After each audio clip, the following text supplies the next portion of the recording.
Olá, pessoal! Sou o professor Rogério do canal Conta que eu te conto e sejam todos muito bem-vindos a mais uma jornada fascinante pelo berço da civilização ocidental, a Grécia Antiga. Palco de feitos grandiosos, pensadores filosóficos, inovador e expressões artísticas atemporais para o seu tempo. A história dessa civilização é um verdadeiro legado que moldou o curso da história da humanidade.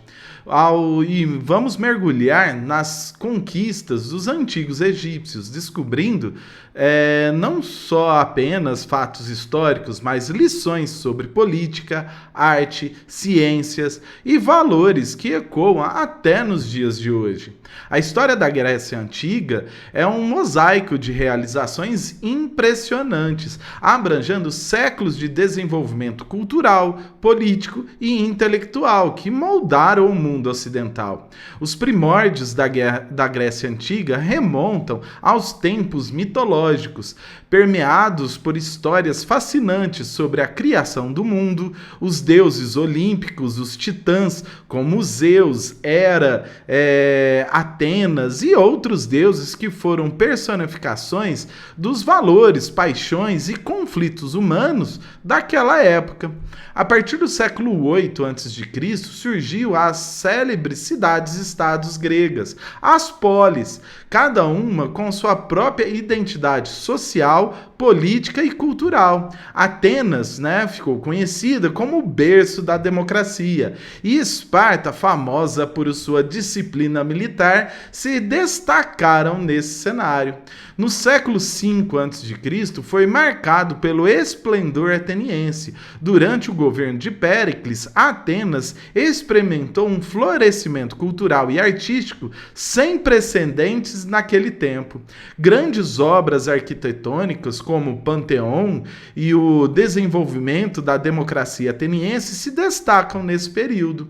E a Guerra Greco-Persiana foi um marco também na história grega, quando os gregos, liderados por Atenas e Esparta, resistiram às invasões persas.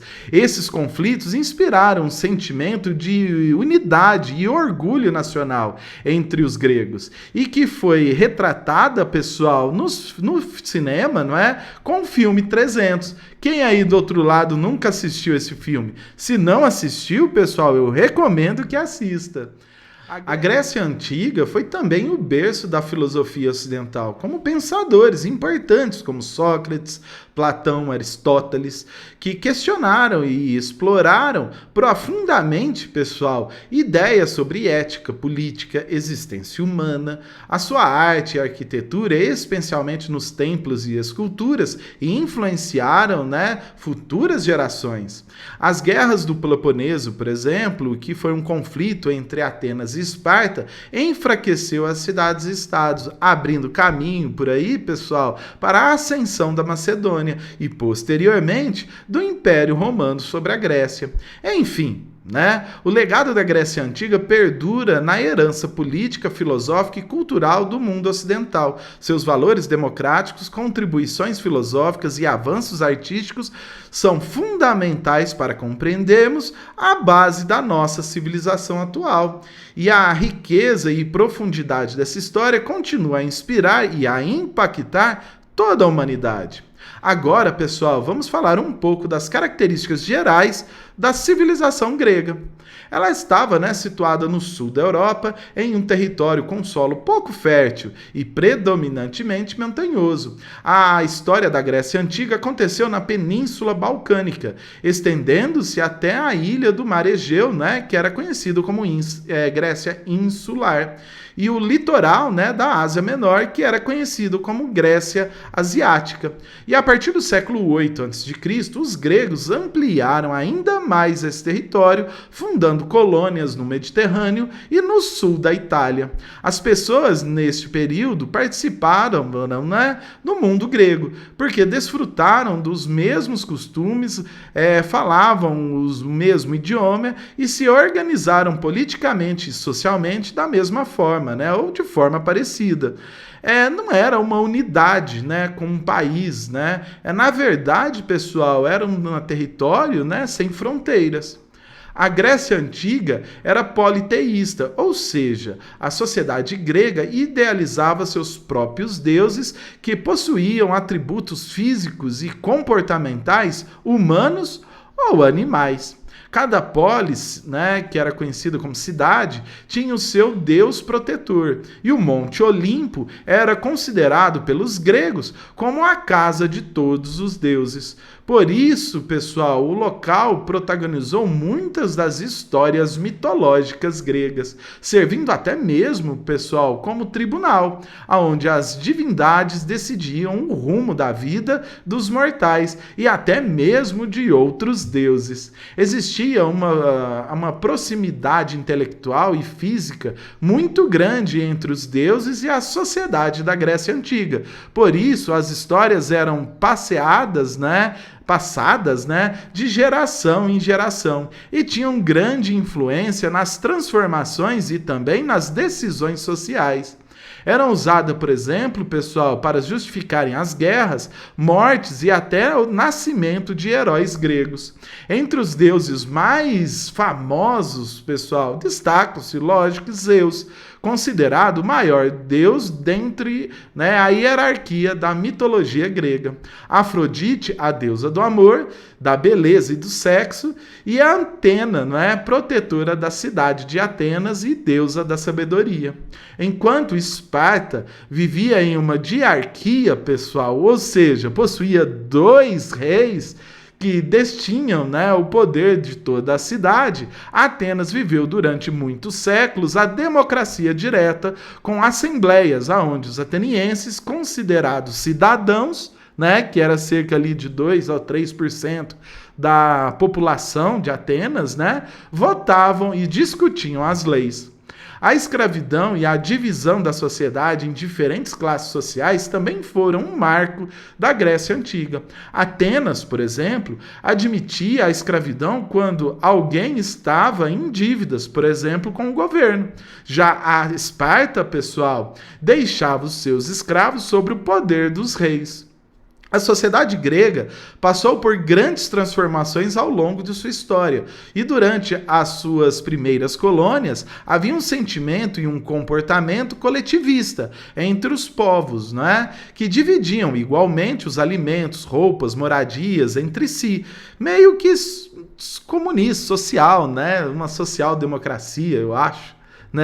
A economia grega baseava-se na agricultura com plantio de cereais, como o trigo e a cevada, a oliveira, a figueira e a vinha, além da criação de gado, ovino e caprino, e do seu forte, no caso, o artesanato. Mas por conta do seu solo pouco fértil e da proximidade com o mar, as atividades mais importantes eram a pesca e também o comércio marítimo, que se fomentava, pessoal, em trocas comerciais com moedas denominada dracma. Agora, a cultura grega era um dos aspectos mais importantes devido ao seu grande desenvolvimento e contribuição, que foram nas artes plásticas, na filosofia, no esporte, no teatro, na democracia e também na mitologia.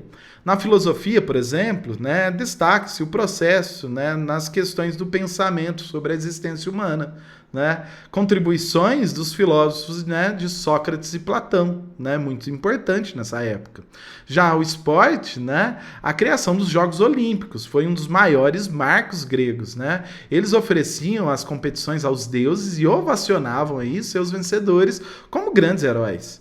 Por sua vez, o teatro representava as tragédias e as comédias. Quase que foi ali a invenção do teatro.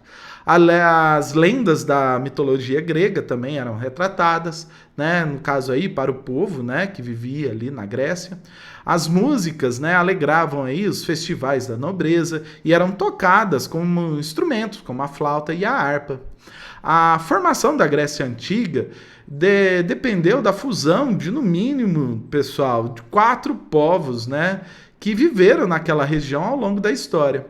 Eles se nomeavam de helenos e chamavam a região que moravam de Elaide, e não Grécia, que foi o nome dado pelos romanos séculos mais tarde, depois da conquista dos romanos. Com o passar dos anos, a formação montanhosa daquela região foi fundamental para o seu isolamento interno e a formação das cidades-estados independentes, uma das outras, né? Dividindo os helenos em grupos bem distintos. Agora, a história da Grécia Antiga é dividida em 5 períodos principais: o pré-homérico, o homérico, o arcaico, o clássico e o helenístico. Cada período foi marcado por grandes transformações sociais, políticas e também econômicas que foram decisivas para a formação, a divisão e o desenvolvimento do território grego.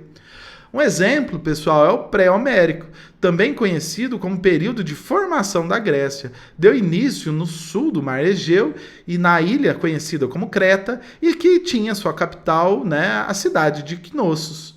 A ilha de Creta, mais conhecida pela lenda do Minotauro e por sua supremacia na região, formou um governo que dominava todo o Mediterrâneo, consolidando, né, um comércio marítimo forte e de grandes proporções com as regiões vizinhas. E por volta do século XV a.C., os aqueus indo-europeus, também denominados como micênicos, foram os primeiros povos a chegar no território da Grécia Antiga, vindo de Micenas, uma das mais importantes cidades com fortes aspectos culturais, econômicos e sociais. Eles se concentravam na península do Peloponeso e conquistaram a ilha de Creta. Assim, estabeleceram um forte intercâmbio entre a ilha de Creta, né, formando uma sociedade denominada creto-micênica. Após os aqueus, também chegaram na Grécia outros povos, como os eólios, os jônios, que mais tarde fundaram a cidade de Atenas, né? Os dórios, mais tarde, fundaram a cidade, né, de Esparta. Os dórios eram conhecidos pela sua violência e habilidade na construção de armas fabricadas com ferro. Por isso, pessoal, ao chegarem em território grego, provocaram, né, uma grande dispersão dos outros povos para o interior das ilhas e do Mar Egeu e também da costa da Ásia Menor, gerando, pessoal, um dos acontecimentos mais importantes na época, denominado, né, como Primeira Diáspora.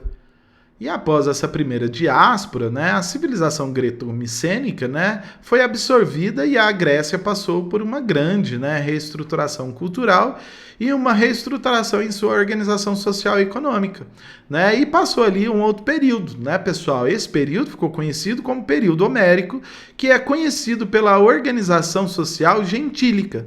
Essa parte é muito importante vocês saberem, tá, pessoal? Que no período homérico, né, essa organização gentílica ela predominou, que tinha como base, pessoal, os genos, indivíduos com laços consanguíneos liderado por um pater, né? No caso aí o mais velho, né, o responsável pela família.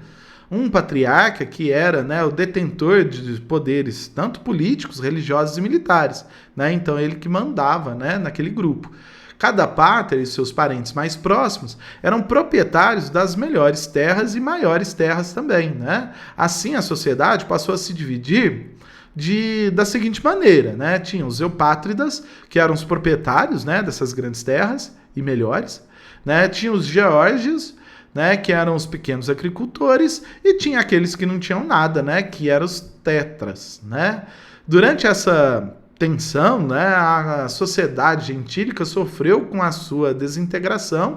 Foi então que os genos, né, se uniram e formaram grupos ainda maiores, como os fátridas, né? Então esses genos, né, ao longo do tempo se uniram, né, formando as fátridas, e na tentativa de monopolizar o poder político, né, e construir aí, no caso, uma aristocracia na base fundiária. Né? Mesmo após essa união das fátridas, pessoal, né, eles não conseguiram alcançar o poder que eles esperavam, né? E uniram, né, cada vez mais, né, com grupos cada vez maiores, né? E esses grupos cada vez maiores, né, ficaram conhecidos como tribos. Né? Então, assim, e foi a partir dessa união, né, das tribos, né, formando as tribos, que surgiu aí, no caso, as primeiras polis, depois, né, conhecido como cidade-estado. E com a degradação da sociedade gentílica, muitos gregos se deslocaram para áreas estendidas ao longo do mar Mediterrâneo, em busca, né, de melhores oportunidades de vida e terras férteis. Né? Muitos não se adaptavam, né, a essa união das tribos. Né?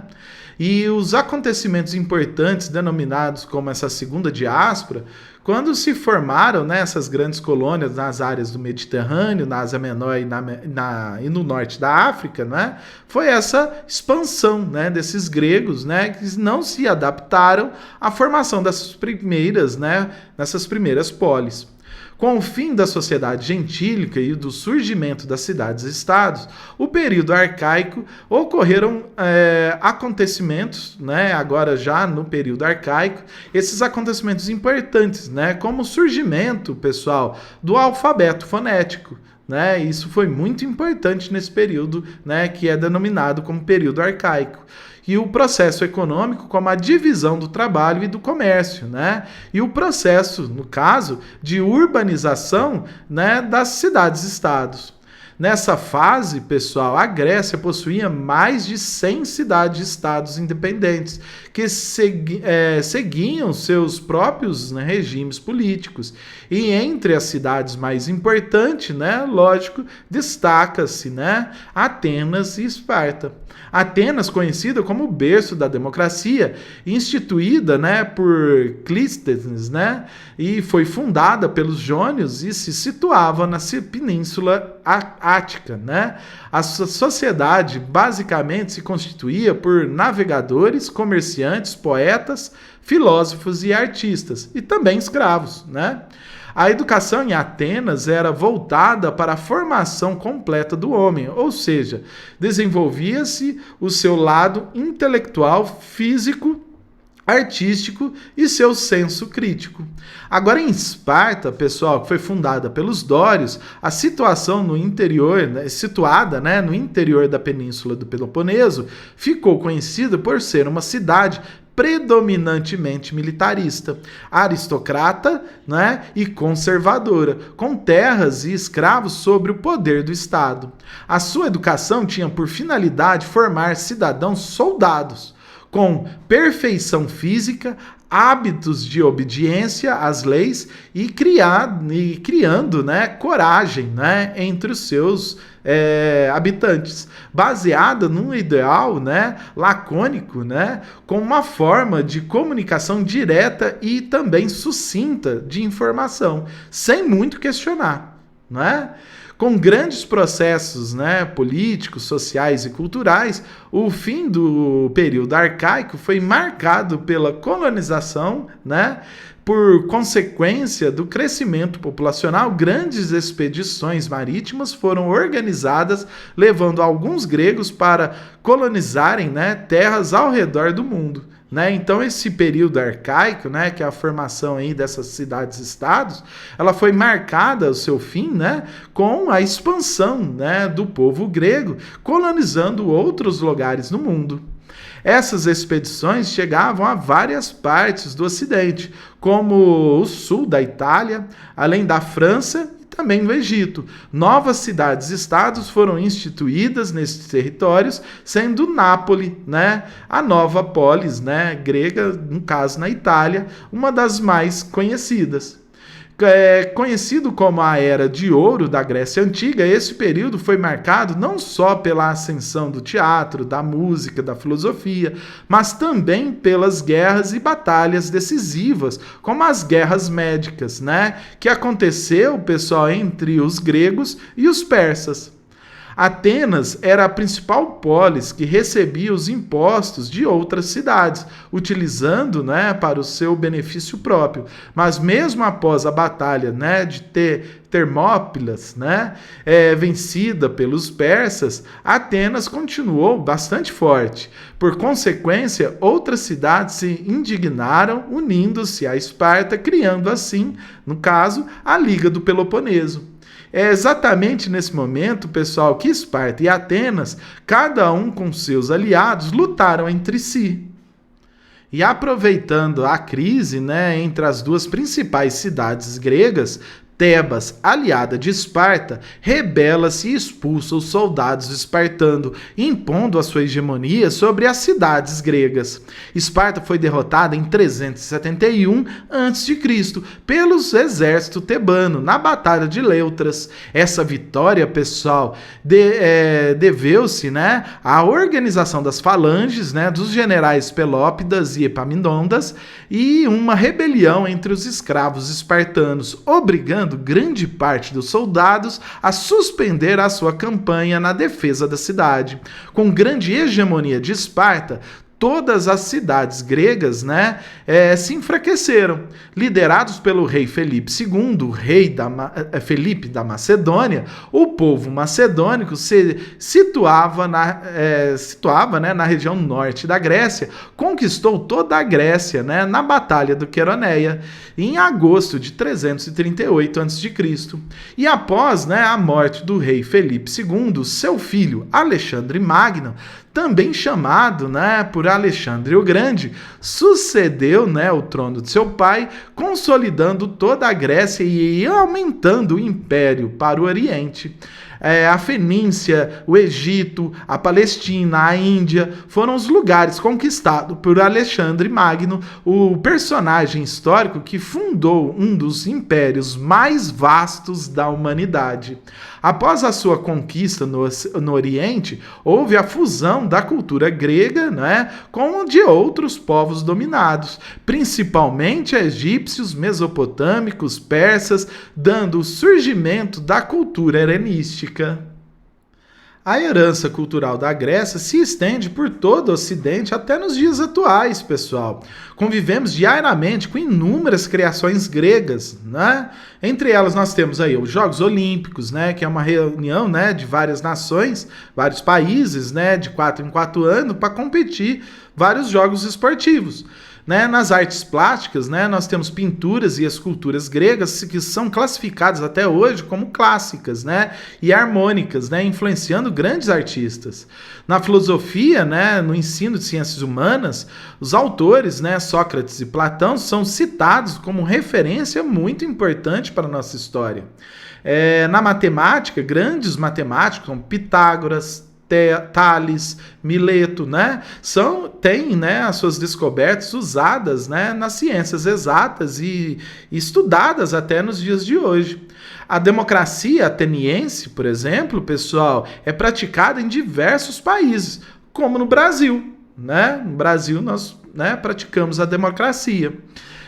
O teatro, pessoal, né, também criado para representar emoções, né, tristezas e alegrias, né, para o povo, né, nos dias atuais ganhou ainda mais força, né, influenciando diversas pessoas e se tornando um grande meio, né, de entretenimento na sociedade ocidental. Muito obrigado, pessoal, por ficarem até aqui, não é, assistindo ao vídeo. Não deixe de curtir esse vídeo, né, compartilhar com seus amigos e se inscrever no canal para ajudar aqui, né, esse professor a conseguir aí mais engajamento, né, no YouTube. Então eu peço para vocês aí espalhar esse vídeo aí para o maior número de pessoas possíveis, né? E no próximo vídeo, pessoal, vamos falar sobre Roma, né? Então até a próxima, pessoal. Valeu e até mais!